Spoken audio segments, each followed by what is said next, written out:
ইমানদারেরা যদি ক্ষমতায় যায়, ইমানদারেরা যদি ক্ষমতায় পায়, তাদের দফা হবে 4টা। জোরে বলেন কয়টা? ইমানদারের দফা হবে কয়টা?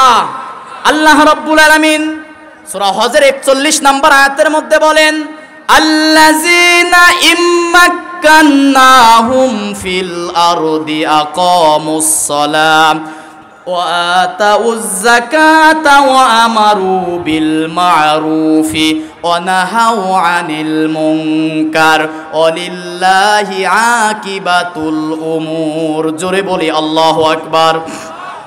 আল্লাহ রাব্বুল আলামিন বলেন, ইমানদারেরা যদি ক্ষমতা পায় তাদের দফা হবে 4টা। আল্লাযীনা ইম্মাক্কান্নাহুম ফিল আরদ, এই জমিনে ইমানদার ক্ষমতা পাওয়ার পরে 1 নাম্বার দফা আকিমুস সালাহ, সমাজে নামাজ কায়েম করতে হবে। কি করতে হবে বলেন তো? মুসলমানের দেশে নামাজি বেশি নাকি বেনামাজি বেশি? বলেন, আমার দেশে নামাজি বেশি নাকি বেনামাজি বেশি? তাহলে এই সমাজে নামাজ কায়েম করার দরকার আছে না নাই?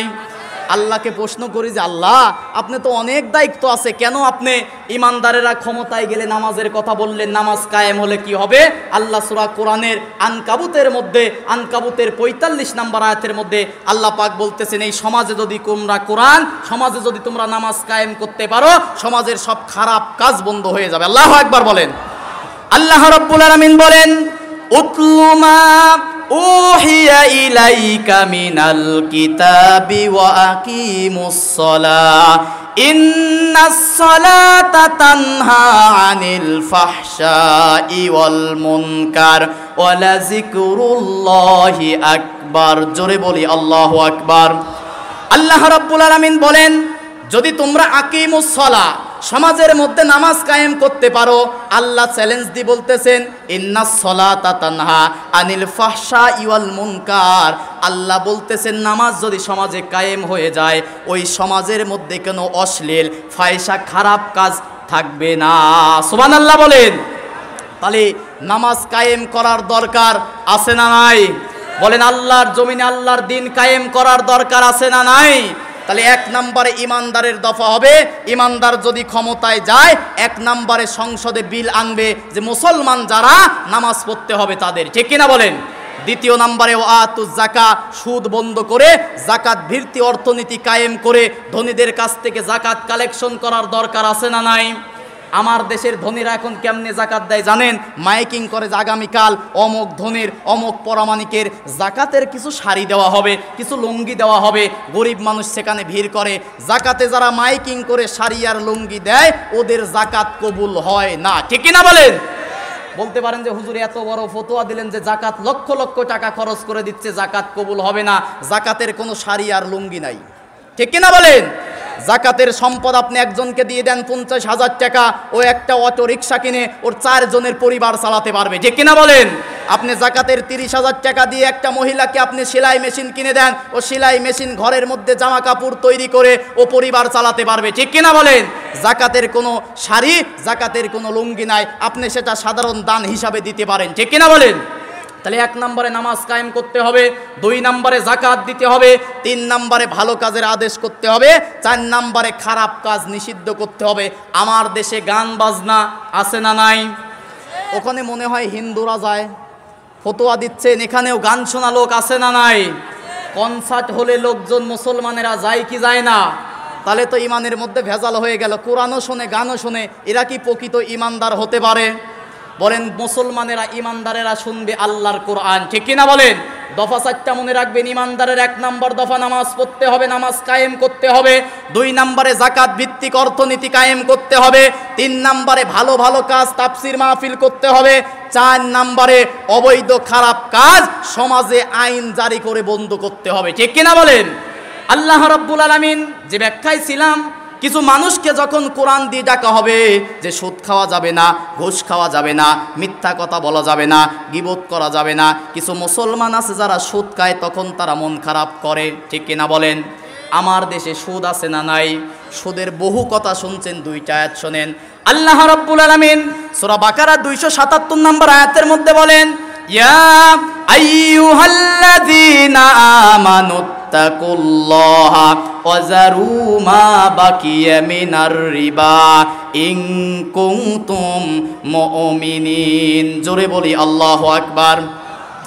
আল্লাহ রাব্বুল আলামিন বলেন, ইয়া আইয়ুহাল্লাযীনা আমানু, সবাই আওয়াজ করে বলবেন আমরা সবাই কি ঈমানদার? বলেন তো আমরা সবাই কি ঈমানদারদেরকে আল্লাহ পাক বলতেছেন, ইয়া আইয়ুহাল্লাযীনা আমানু, হে ঈমানদারেরা, ইত্তাকুল্লাহ, আমি আল্লাহকে ভয় করো, ওয়াজারু মা বাকিয়া মিনার রিবা, আর সুদের যে অতিরিক্ত টাকা আছে সেগুলো ছেড়ে দাও, সুদের ওপরের টাকা ছেড়ে দাও। বিধানকার কেন তোমরা ছেড়ে দিবে? ইন কুনতুম মুমিনিন, যদি তোমরা মুমিন হও। তাহলে সুদ খায় যারা মুমিন নয় তারা, ঠিক না বলেন? ফতোয়াকার সমাজে সুদখোর আছে না নাই? সমাজে 2-4টা সুদখোরের জানাজা বন্ধ করেন, দেখবেন যে সমাজে সুদ অর্ধেক কমে যাবে, ঠিক না বলেন? তাহলে সুদখোরের জানাজা, বেনামাজির জানাজা মুসলমান ঈমানদার করব না, ঠিক না বলেন? বেনামাজি যার কোনো নামাজ নাই, আমাকে এক কামেল পাশ হুজুর ধরে ফেললো যে কামেল পাশ হুজুর বলতেছে যে মুসলমান নামাজ পড়ে না, তারে কাফের বলা যাবে না, তারে ফাসেক বলতে হবে। তো ফিকার সাবজেক্টের মধ্যে ফতোয়ায় স্বামীর মধ্যে আসছে যে মুসলমান দাবি করার পরে নামাজ পড়ে না, সে হচ্ছে ফাসেক। কিন্তু 50 বছর, 60 বছর, 70 বছর হয়ে গেল যে বেটা নামাজ পড়ে না, ও কি আর ফাসেক থাকে? এ কথা বলেন না কেন? সে কি আর ফাসেক থাকে? বেনামাজির কোনো জানাজা, সুদখোরের কোনো জানাজা, যে ব্যক্তি মানুষের তৈরি করা আইন মানে, ওর জানাজা বাংলার জমিনে হবে না, ঠিক কিনা বলেন? আল্লাহর জমিনে একমাত্র আইন চলবে কার? আল্লাহর জমিনে Lenin, Karl Marx, Abraham Lincoln, মানুষের তৈরি করা কোনো মতবাদ বাংলার জমিনে নতুন করে আর কায়েম করতে দেওয়া হবে না, ঠিক কিনা বলেন?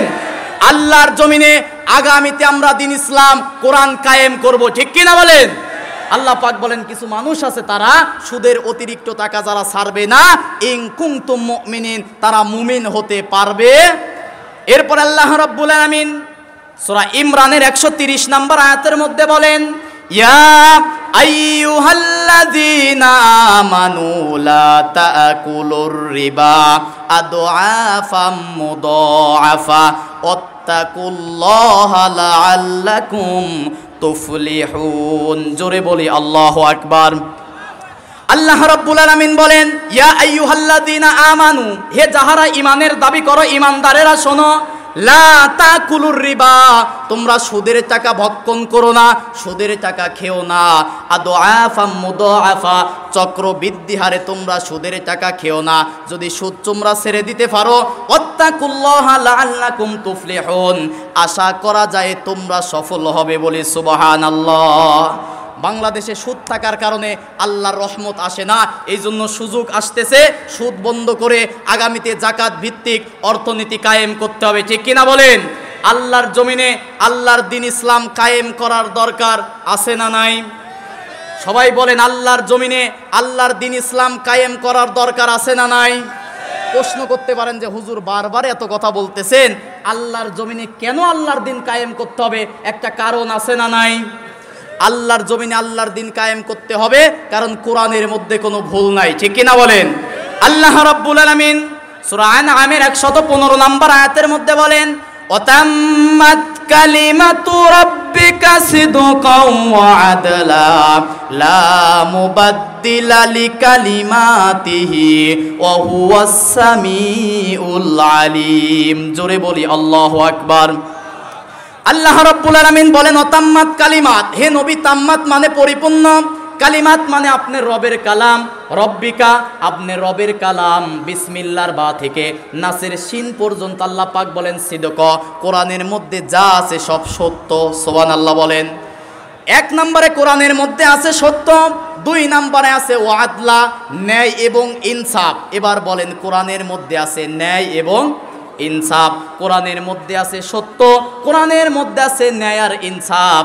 এই জন্য ন্যায় আর ইনসাফ এই সমাজে কায়েম করার দরকার আছে না নাই?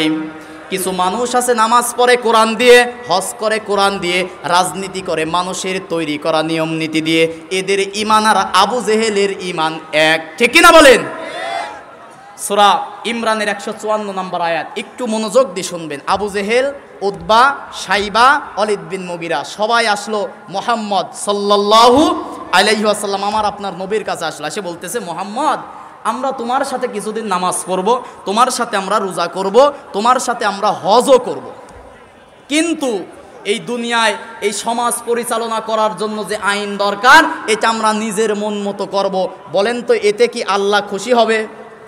এই কথা বলেন না কেন? নামাজ রোজা হজ যাকাত যে আল্লাহর বিধানে পড়ি, আর যদি জমিনে বিচার ফায়সালা আল্লাহর বিধানে না করি, তাহলে কি আল্লাহ খুশি হবে? আল্লাহ রাব্বুল আলামিন সঙ্গে সঙ্গে সূরা ইমরানের 144 নম্বর আয়াত নাজিল করে দিলে আল্লাহ রাব্বুল আলামিন মাঝের অংশে বলেন, ইয়াকুলুনা হাল্লানা মিনাল আমরি মিন শাই কুল ইন্নাল আমরা কুল্লাহু লিল্লাহ। জোরে বলি আল্লাহু আকবার। আল্লাহ রাব্বুল আলামিন বলেন, দুনিয়ার কিছু মানুষ আছে তারা জীবনটাকে দুইটা ভাগ করেছে। ইসলাম মানে বিয়েতে, ইসলাম মানে জানাজায়, ইসলাম মানে নামাজে। কিন্তু রাজনীতিতে যারা ইসলাম মানে না, এরা হচ্ছে আবু জেহেলের পিতাত্তা। আবু জেহেলেরা এসে বলল, ইয়াকুলুনা হাল্লানা মিনাল আম, হে নবী মুহাম্মদ, তোমার সাথে আমরা নামাজ পড়ব, রোজা করব, কিন্তু সমাজ এবং রাষ্ট্র পরিচালনা করব মন মতো। আল্লাহ পাক বললেন, কুল ইন্নাল আমরা কুল্লাহু লিল্লাহ। হে নবী আপনি বলে দেন, এ জমিন যার, এ জমিন চালানোর দায়িত্ব সেই আল্লাহর। ঠিক কিনা বলেন? আলা লাহুল খালকু ওয়াল আম, এ জমিন যার, এ জমিনে আইন চলবে তার। ঠিক কিনা বলেন? ইনিল হুকমু ইল্লা লিল্লাহ, এ জমিন যার, হুকুম চলবে তার। ঠিক কিনা বলেন? আন্নাল কুওয়াতা লিল্লাহি জামিআ, ক্ষমতার একচ্ছত্র মালিক কে? সবাই বলেন। অনেকে স্লোগান দেবে যে ক্ষমতার মানুষ, ক্ষমতার মালিক হচ্ছে জনগণ। ভোটের আগে এরকম স্লোগান দেওয়া লোক আছে না নাই? কিন্তু ক্ষমতার একচ্ছত্র মালিক কে? ক্ষমতার মালিক যদি জনগণ হতো, জনগণের ভোটে সরকার হতো। ঠিক কিনা বলেন? কিন্তু আমরা দেখেছি ভোট ছাড়াও সরকার হয় কি হয় না। তার মানে তারাই বলতো যে ক্ষমতার উৎস জনগণ, আবার জনগণের ভোট ছাড়াই সরকার হতো। তার মানে এটা ডাহায় একটা মিথ্যা কথা। ঠিক কিনা বলেন? কিন্তু আমাদের ইমান, আন্নাল কুওয়াতা লিল্লাহি জামিআ, ক্ষমতার একচ্ছত্র মালিক কে? সবাই আল্লাহর নাম নিয়ে বলেন, ক্ষমতার একচ্ছত্র মালিক কে? তাবারাকাল্লাযী বিয়াদিহিল মুলক ওয়া হুয়া আলা কুল্লি শাইইন কাদির। একচ্ছত্র ক্ষমতার মালিক হচ্ছে আল্লাহ। আমাকে আপনাকে সৃষ্টি করেছে আল্লাহ, মরণ দেবে আল্লাহ, বেঁচে থাকা অবস্থায় সেই আল্লাহর হুকুম, সেই আল্লাহর বিধান মানার দরকার আছে না নাই? কিন্তু কিছু মানুষ আছে যারা কিছু বিধান ইসলামের মানে, আর মানুষের তৈরি করা বিধান মানে। এরা হচ্ছে টাটকা, এরা হচ্ছে নির্ভেজাল মুনাফিক। ঠিক কিনা বলেন? আল্লাহ রাব্বুল আলামিন সূরা নিসার 60 নম্বর আয়াতের মধ্যে তাদের পরিচয় দিয়ে বলেন, আলাম তারা ইলাল্লাযীনা ইয়াজউমুনা আন্নাহুম আমানু বিমা উনজিলা ইলাইকা ওয়া মা উনজিলা মিন ক্বাবলিক ইউরিদুনা আন ইয়াতাহাকামু ইলাত তাগুত। জোরে বলি আল্লাহু আকবার। আল্লাহ রাব্বুল আলামিন বলেন, আলাম তারা, হে নবী আপনি এই চোখ দিয়ে দেখবেন। নাজারা মানেও দেখা, বাসরা মানেও দেখা, কিন্তু ক্রোয়া মানেও দেখা।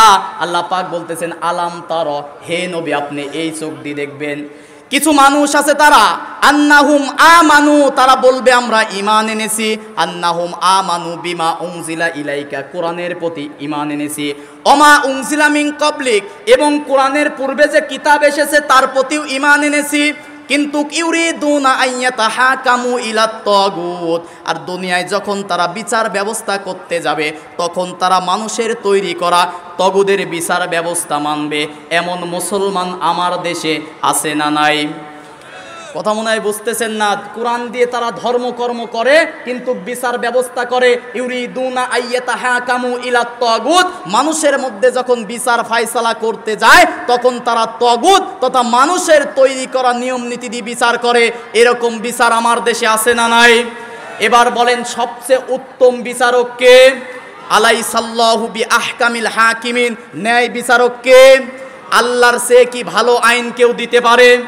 আল্লাহ রাব্বুল আলামিন সূরা মাইদার 50 নম্বর আয়াতের মধ্যে বলেন, আফা হুকুমাল জাহিলিয়াতি ইয়াবগুন ওয়া মান আহসানু মিনাল্লাহি হুকমাল লিকাউমি ইউকিনুন। জোরে বলি আল্লাহু আকবার।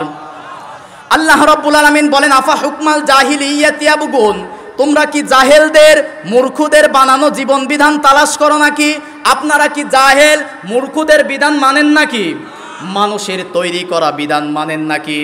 একটা কুকুর আর একটা কুকুরের হুকুম মানে না, আর জাতির শ্রেষ্ঠ সন্তান মানুষ কি করে মানুষের হুকুম মানবে? ঠিক কিনা বলেন? আমাকে আপনাকে সৃষ্টি করেছে কে? তাহলে হুকুম মানবো কার?